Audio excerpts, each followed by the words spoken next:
अस्सलामुअलैकुम लिसनर्स, अगर आपको ये स्टोरी अच्छी लगी तो आपने इसको लाइक करने के साथ साथ चैनल को लाजमी सब्सक्राइब करना है। मेरा नाम ज़ैनब है। मैं 10 साल की थी जब ये वाक़या पेश आया। दिसंबर 1990 का सख्त सर्दी का मौसम था। हमारे मोहल्ले में एक पीर साहब आए हुए थे जो लोगों के बकौल बहुत पहुँचे हुए थे।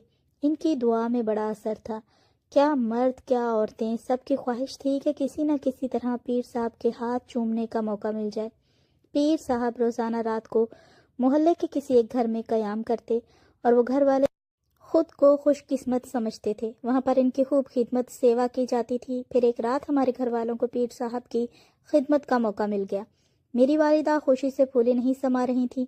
सारा दिन किचन में खाना बनाती रहीं। शाम होते ही वो हमारे घर पहुँच गए। मेरी वालिदा और वालिद ने मज़ेदार खानों से इनकी तवाज़ा की और कुछ नकदी भी पेश की, जिसे कबूल करके पीर साहब ने हाथ उठाकर लंबी दुआ मांगी और मेरी भोली भाली माँ खुशी से निहाल हो गई। रात को अब्बू ड्यूटी पर चले गए और पीर साहब का भी बिस्तर बैठक में लगा दिया गया।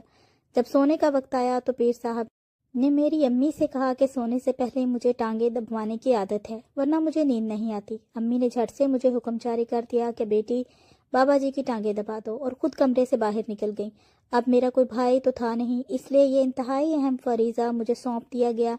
मेरी अम्मी तो पीर साहब की इतनी कदरदान थी कि इनका बस चलता तो वो खुद से काम करने लग जाती। मुझे एक तो पहले ही पीर साहब अच्छे नहीं लगते थे, ऊपर से इनकी टांगे दबाने वाला काम मेरे गले पड़ गया। चारों नाचार मैं इनकी चारपाई पर बैठ गई और टांगे दबाने लग पड़ी। थोड़ी देर बाद पीर साहब ने मेरा हाथ पकड़ा और कहने लगे, तुम्हारे हाथ ठंडे हैं, मैं गर्म कर देता हूँ। मेरे दोनों हाथ पकड़कर दबाने लग पड़े। मुझे बहुत उलझन महसूस होने लगी, लेकिन एक तो वो बड़े हर दिल अजीज थे, दूसरा मैं नासमझ बच्ची थी, इसीलिए खामोशी से उनके बिस्तर पर बैठी रही कि वो नाराज ना हो जाएं। फिर उनकी दस्तराजियां बढ़ती चली गईं। मैं खामोशी से बैठी रही। कोई 1 घंटा वो मेरे जिस्म के साथ छेड़छाड़ करते रहे। जब इनका दिल भर गया तो मुझे कहने लगे कि अब जाकर सो जाओ, बाकी कल रात दबाना। ये सुनकर मैं परेशान हो गई। ये सब कुछ कल भी करना पड़ेगा। मैं खामोशी से जाकर बिस्तर पर लेट गई। मेरे दिल में इस पीर साहब के लिए शदीद नफरत भर गई थी।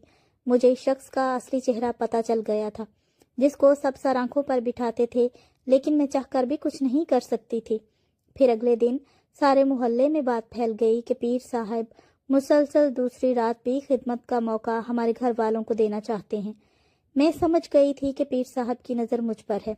इस रात भी हस्बे तवक्का पीर साहब की टांगें दबाने की जिम्मेदारी मेरी थी। असल में मेरी माँ मुझे बच्ची समझती थी, लेकिन पीर साहब के लबादे में छुपा वो शख्स मुझे जवान होती लड़की समझता था। इस रात पहले तो वो देर तक मुझसे टांगे दबवाता रहा।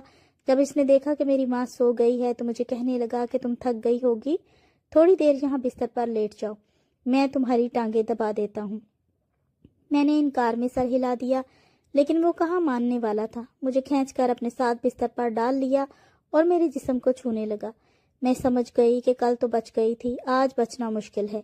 मुझे अपनी माँ पर गुस्सा आ रहा था, जो मुझे इस भेड़िए के हवाले करके खुद मज़े से दूसरे कमरे में सो रही थी।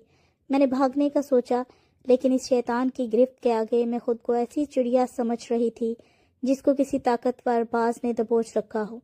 कमरे में मध्यम सी लाइट जल रही थी। अचानक वो भी बुझ गई। शायद बिजली बंद हो गई थी। मैं बेबस होकर अपनी बर्बादी का तमाशा देखने लगी। अब वो जाली पीर बिस्तर से उठकर बैठा हुआ था और मैं किस्मत की मारी खौफ से आंखें बंद किए लेटी हुई थी। अचानक एक जोरदार आवाज़ आई और साथ ही मुझ पर से पीर साहब की गिरफ्त ढीली पड़ गई। इसके बाद कमरा रोशनी से भर गया। मैंने आंखें खोलकर देखा तो मेरी माँ हाथ में बड़ा सा डंडा पकड़े गजबनाक बनी खड़ी थी। फिर देखते ही देखते मेरी अम्मी ने पीर साहब पर डंडों की बारिश कर दी। वो शैतान अपने जूते छोड़कर भाग खड़ा हुआ। इसने दरवाज़ा खोला, रात के अंधेरे में फरार हो गया। इसके बाद वो जाली पीर कभी हमारे इलाके में नजर नहीं आया। मेरी अम्मी ने मुझे बताया कि इसको शक तो पीर साहब पर पहली ही रात हो गया था, लेकिन आज रात मैंने छुपकर सब कुछ अपनी आंखों से देख लिया था।